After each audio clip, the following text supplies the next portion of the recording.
Hi, good day, M6195. Please introduce yourself. Good day, ma'am and sir. My name is Sara de Los Angeles, 39 years old, married, from the province of Castillo, Zambales, Philippines. I have two children and I am Roman Catholic. I am a high school graduate and I am a first-timer working abroad. Okay, tell me about your experience as a helper here in the Philippines.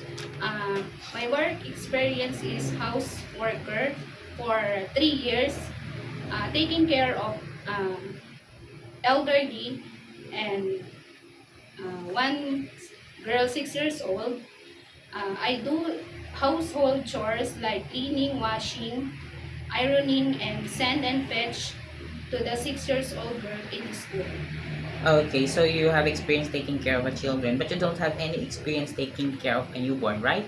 Uh, I do serve with my own kids. Your own kid. So you Yes. know how to prepare a milk for a newborn. Yes, sir. Okay, if the baby is crying, what will you do? I check her first temperature and I check her stomach and check her diaper if the baby is poop or uh, she getting pee or Okay, wet. and if the baby doesn't stop to cry after you did all of your best, what will you do? I call my employer. And what will you tell to the employer? I tell to my employer that the baby is non-stop crying.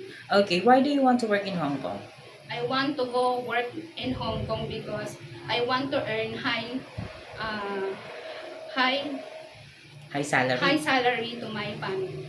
for your family Yes. and also for your children, right? Yes. Okay, and how long do you want to work in Hong Kong? 6 years or 8 years. 6 years or more than 6 years. So it Yes. is okay to extend your contract, right? Yes. Okay, do you have any idea how to prepare Chinese food? No, sir. But I'm willing and eager to learn And how will you learn to cook?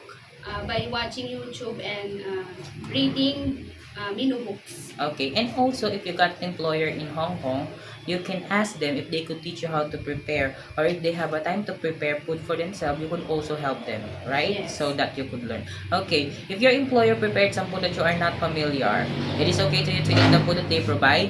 Yes, sir. It is okay to you to share job without a helper.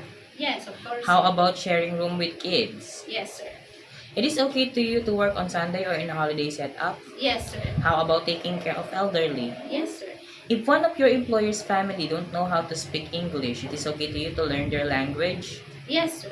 Okay, my last question is, what will be your message for your future employer? My future employer, please choose me because I am kind, hardworking, patient to the children, and uh, And you promise also to follow the rules and regulations of their house. yes, of course, sir. And also taking good care of their children as your own. Yes. Okay. Thank you very much, Miss Sarah. Thank you. Okay.